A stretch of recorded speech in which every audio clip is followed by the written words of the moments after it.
গুৱাহাটী কেন্দ্ৰীয় কাৰাগাৰৰ কাৰাধ্যক্ষ গ্ৰেপ্তাৰ 47/26 গোচৰত কাৰাধ্যক্ষ দেৱকমল বৰাক গ্ৰেপ্তাৰ কৰিছে বশিষ্ঠ আৰক্ষীয়ে। জেলৰ ভিতৰত ড্ৰাগছ গাঞ্জা সৰবৰাহকে ধৰি বিভিন্ন অভিযোগত গ্ৰেপ্তাৰ কৰা হৈছে বৰাক। ধনৰ বিনিময়ত একাংশ কয়দীক ৰাজ আতিথ্য দিয়াৰো অভিযোগ। দেৱকমল বৰাক সোধপোছ অব্যাহত ৰাখিছে বশিষ্ঠ আৰক্ষীয়ে।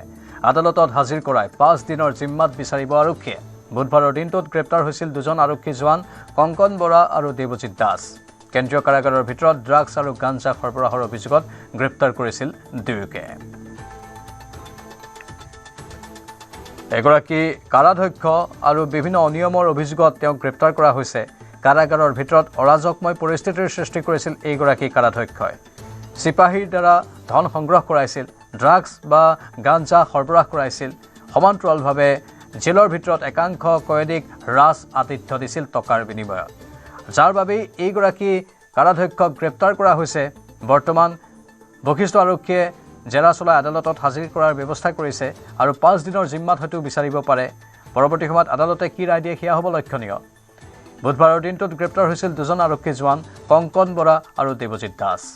47/26 গোচৰত এই কাৰাধ্যক্ষ দেৱকমল বৰাক গ্ৰেপ্তাৰ কৰিছে বশিষ্ঠ আৰক্ষীয়ে। জেলৰ ভিতৰত ড্ৰাগছ গাঞ্জা সৰবৰাহকে ধৰি বিভিন্ন অভিযোগ উত্থাপন হৈছিল আৰু সেই অভিযোগবোৰৰ তথ্য লাভ কৰাৰ পাছতেই গ্ৰেপ্তাৰ কৰা হৈছে। ধনৰ বিনিময়ত কিমান তললৈ যাব পাৰে, কিমান বেআইনী কাম কাজ সংঘটিত কৰিব পাৰে, সেই কথা শুনি এতিয়া সকলোৰে চকু কপালত উঠিছে। আমাৰ দুজনকৈ সাংবাদিক লাইভত আছে, দীপাংকৰ দাস আৰু উৎপল হালৈ। প্ৰথমে দীপাংকৰ দাস, আপোনাৰ পৰা কিছু তথ্য জানি ল'ব বিচাৰিছোঁ। আজি আদালতত হাজিৰ কৰোৱাব কিমান সময়ত?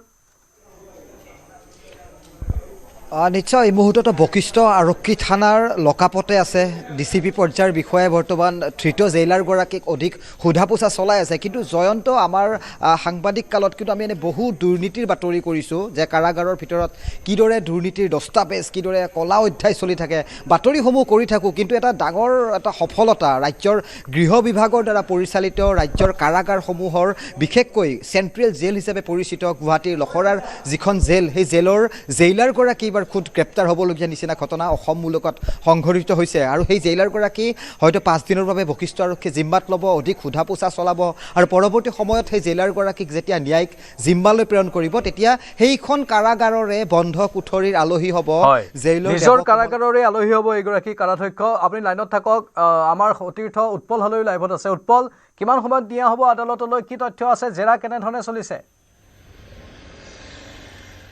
কিছু সময় পিছতে DCP গৰাকী আহি উপস্থিত হ'ব আৰু পুনৰ তেওঁৰ পৰা এৰেষ্ট অফ যি বেকগ্ৰাউণ্ড থাকে, সেই এৰেষ্ট অফ বেকগ্ৰাউণ্ডৰ তেখেতৰ হাততে সেই কাগজ দিয়া হ'ব যে তেওঁ কি কি গোচৰত গ্ৰেপ্তাৰ কৰা হ'ল। আৰু ইতিমধ্যে আন অফিচিয়েলি আমাৰ ওচৰত বিশ্বস্ত তথ্য আছে যে 47/2026 নম্বৰ গোচৰত তেওঁক গ্ৰেপ্তাৰ কৰা হৈছে। BNSৰ 308 ধাৰা, BNSৰ 250 ধাৰা, BNSৰ 199 ধাৰা তাত সংযোগ কৰা হৈছে আৰু সেই সংযোগ কৰি তেওঁক গ্ৰেপ্তাৰ কৰা হ'ব। আৰু কালিৰ দিনটোত যি দুগৰাকী আৰক্ষীক 4 APBNৰ দুজনকৈ জোৱানক গ্ৰেপ্তাৰ কৰিছিলে, তেখেতসকলক 2 দিনৰ জিম্মাত লৈছিলে বশিষ্ঠ আৰক্ষীয়ে। আৰু সেই দুজনৰ স্বীকাৰোক্তিৰ ভিত্তিতে এইগৰাকী জেইলাৰ বা কাৰাধ্যক্ষ তেখেতক গ্ৰেপ্তাৰ কৰিছে। আৰু এই গোটেই যদি কওঁ যে গোচৰটো কোনে দিছিলে, তেতিয়াহ'লে আমি উল্লেখ কৰিবই লাগিব যে কেন্দ্ৰীয় কাৰাগাৰৰ অধীক্ষক প্ৰদীপ কুমাৰ হাজৰিকাই 47 নম্বৰ/26 এটা গোচৰ ৰুজু কৰিছিলে, এখন গোচৰ দিছিলে। গোচৰ উল্লেখ কৰিছিলে যে কেন্দ্ৰীয় কাৰাগাৰত অবাধে দুৰ্নীতি চলিছে আৰু এই দুৰ্নীতি তদন্ত হওক বুলি বশিষ্ঠ থানাত, যিহেতু কেন্দ্ৰীয় কাৰাগাৰখন বশিষ্ঠ থানাৰ অধীনত পৰে, সেয়েহে বশিষ্ঠ থানাত গোচৰ ৰুজু কৰিলে। গোচৰ ৰুজু কৰাতে প্ৰাথমিক পৰ্যায়ত দুজনকৈ 4 APBNৰ যিকেইজনক তেখেতসকলে উচ্চভাৱে আনিছিলে যে কেন্দ্ৰীয় কাৰাগাৰখনত যিহেতু 400 লোক ৰাখিব পাৰি, তাত এতিয়াও 1500তকৈ অধিক লোক আছিলে, যাৰ বাবে আৰক্ষী প্ৰশাসন মোতায়েন কৰা হয়। তাৰ বাবে 4 APBNৰ 10জন বিষয়া নিয়োগ কৰা হৈছিলে। তাৰে দুজন আছিলে কংকন আৰু দেৱজিৎ। কংকন আৰু দেৱজিতে তাৰ ভিতৰত নিচাযুক্ত সামগ্ৰী যোগান ধৰাকে ধৰি বিভিন্ন অসামাজিক কাৰ্যকলাপ কৰি আহিছিলে, সেই ধৰণৰ অভিযোগ দিছিলে। আৰু সেই অভিযোগটোৰ ভিত্তিতে এই দুজনক গ্ৰেপ্তাৰ কৰা হৈছিলে। পৰৱৰ্তী পৰ্যায়ত সেই দুজনে যেতিয়া আৰক্ষী জেৰা কৰিলে, 2 দিনৰ জিম্মাত ল'লে, নিশাৰ ভাগত অধিক তদন্ত কৰিলে, জেৰা কৰিলে। জেৰাত পুনৰ এইগৰাকী কাৰাধ্যক্ষ দেৱকমল বৰুৱাৰ নাম ল'লে আৰু দেৱকমল বৰুৱাৰ নাম লোৱাৰ লগে লগে দেৱকমল বৰুৱাক প্ৰাথমিক পৰ্যায়ত আটক কৰিলে, সোধপোছৰ বাবে আনিলে বশিষ্ঠ আৰক্ষীয়ে। অনাৰ পিছত নিশাৰ ভাগত DCP পৰ্যায়ৰ বিষয়া, ADCP পৰ্যায়ৰ বিষয়াই আনি সোধপোছ কৰি ৰাজ্যিক দিনৰ ভাগতে গ্ৰেপ্তাৰ কৰি দুপৰীয়া 2 বজাত যি ন্যায়ালয় আছে, ন্যায়ালয়লৈকে লৈ যাব। আৰক্ষীৰ বিশ্বস্ততে কোৱা যে 3 দিনৰ জিম্মাত বিচাৰিব, কাৰণ দুগৰাকী আৰক্ষী জোৱানক ইতিমধ্যে 2 দিনৰ জিম্মাত লৈছে।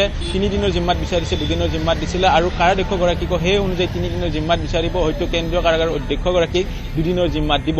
47/26 পুনৰ উল্লেখ কৰিছোঁ এই গোচৰ ৰুজু কৰিছিলে কাৰাধ্যক্ষৰ বিপৰীতে অধীক্ষকে ৰুজু কৰিছিলে অৰ্থাৎ কেন্দ্ৰীয় কাৰাগাৰৰ অধীক্ষক প্ৰবীণ কুমাৰ হাজৰিকা যিগৰাকী অধীক্ষক হয় তেখেতে গোচৰ ৰুজু কৰিছিলে সেই গোচৰৰ ভিত্তিত প্ৰথম পৰ্যায়ত দুগৰাকী আৰক্ষী কনিষ্টবল জোৱানক ইতিমধ্যে গ্ৰেপ্তাৰ কৰিছিলে সেই জোৱান দুজনক দুদিনৰ বাবে জিম্মাত লৈছিলে আৰু সেই জোৱান দুজনে যেতিয়া সোধপোছ কৰিলে তদন্তকালত দেৱকমল বৰুৱা কাৰাধ্যক্ষগৰাকীৰ নাম ল'লে আৰু নাম লোৱাৰ পিছতে তেওঁ সোধপোছৰ বাবে আটক কৰিলে আৰু পৰৱৰ্তী পৰ্যায়ত গ্ৰেপ্তাৰ কৰিলে কিছু সময় পিছতে ডিচিপি আহিব আৰু ডিচিপিয়ে সংবাদমেল সম্বোধন কৰি তেখেতে গোটেই কথাখিনি বিৱৰণী কৰিব কিন্তু কেন্দ্ৰীয় কাৰাগাৰৰ কথা সতীৰ্থ দীপাংকৰে উল্লেখ কৰাৰ দৰে যে পূৰ্বৰ পৰা বহু এনেধৰণৰ অভিযোগ থাকে আমি বহুকেইজন জেইলাৰ দেখিছোঁ প্ৰতিগৰাকী জেইলাৰ বিৰুদ্ধে এনেধৰণৰ অভিযোগসমূহ থাকে বিশেষকৈ ৰূপেশ গোৱালা এতিয়া মন্ত্ৰী কিন্তু বিভাগীয় মন্ত্ৰী হোৱাৰ পিছতো কোনোবাখিনিত যে ব্যৰ্থ হৈছে এই কথা কিন্তু প্ৰকাশ পাইছে কাৰণ অসমৰ এইখন কাৰাগাৰে নহয় প্ৰতিখন কাৰাগাৰতে এতিয়া এনেধৰণৰ অৰাজকতা মানে দেখিবলৈ পোৱা গৈছে কিছুদিন পূৰ্বে যে আমি মৰিগাঁৱৰ কথা উল্লেখ কৰোঁ যে য'ত ডিচিগৰাকীয়ে স্বাধীন ভিজিট দি পিনে ভিতৰ ভাগৰ পৰা ড্ৰাগছ জব্দ কৰিবলৈ সক্ষম হৈছিলে ঠিক একেদৰে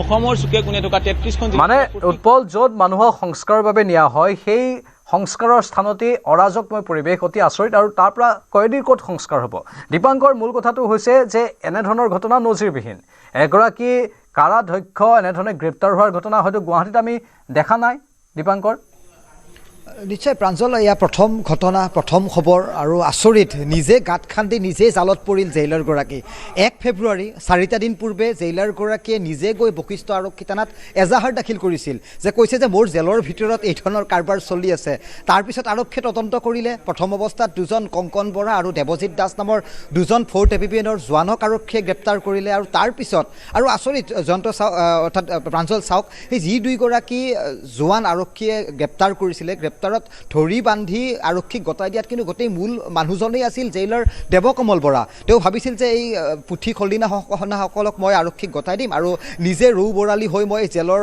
নেতৃত্বত এই যি অৰাজকতাৰ পৰিৱেশ সেয়া মই চলাই যাম কিন্তু আচৰিত 2023 চনৰ ডিচেম্বৰ মাহত লখিমপুৰত এছিষ্টেণ্ট জেইলৰ হিচাপে এই দেৱকমল বৰাই কাৰ্যনিৰ্বাহ কৰিছিল প্ৰমোশ্যন লাভ কৰিলে এটা ষ্টেট জেইলৰ হিচাপে তাৰপিছত এজন কনিষ্ঠ জেইলাৰক কিদৰে আনি গুৱাহাটীত খোপনি পুতাই দিয়া হ'ল তাত কিন্তু নিশ্চয় ওপৰত কাৰোবাৰ হাত থাকিব লাগিব যে জেইলৰ দেৱকমল বৰাৰ মূৰত যে কাৰোবাৰ শক্তিশালী চক্ৰৰ হাত আছে সেই কথা আমি 2024 চনৰ মাৰ্চ মাহত দেখিবলৈ সক্ষম হৈছিলোঁ আমি বাতৰি পৰিৱেশন কৰিছিলোঁ যে কিদৰে লখিমপুৰৰ পৰা আহি গুৱাহাটীত এগৰাকী এছিষ্টেণ্ট জেইলাৰে আহি জেইলৰ হিচাপে সংস্থাপন লাভ কৰিবলৈ সক্ষম হ'ল তাৰ পূৰ্বে এই ধৰণৰ বহু বাতৰি আমি কৰিছিলোঁ কিন্তু আচৰিত এইবাৰ আৰক্ষী সক্ৰিয় হৈছে আৰক্ষীয়ে যিহেতু গৃহ বিভাগৰ দ্বাৰা পৰিচালিত গৃহ বিভাগৰ দ্বাৰা এই জেলসমূহ নিয়ন্ত্ৰণ হয় আৰু সেই গৃহ বিভাগৰ হাততেই কিন্তু এগৰাকী জেইলৰ এগৰাকী আৰক্ষী বিষয়া এইবাৰ গ্ৰেপ্তাৰ হোৱাৰ নিচিনা ঘটনা সংঘটিত হৈছে আৰু নিজে গৈ বশিষ্ঠ থানাত 1 তাৰিখে এজাহাৰ দাখিল কৰিছিল জেইলৰ দেৱকমল বৰা সহ ছুপাৰিণ্টেণ্ডেণ্টগৰাকীয়ে তাৰপিছত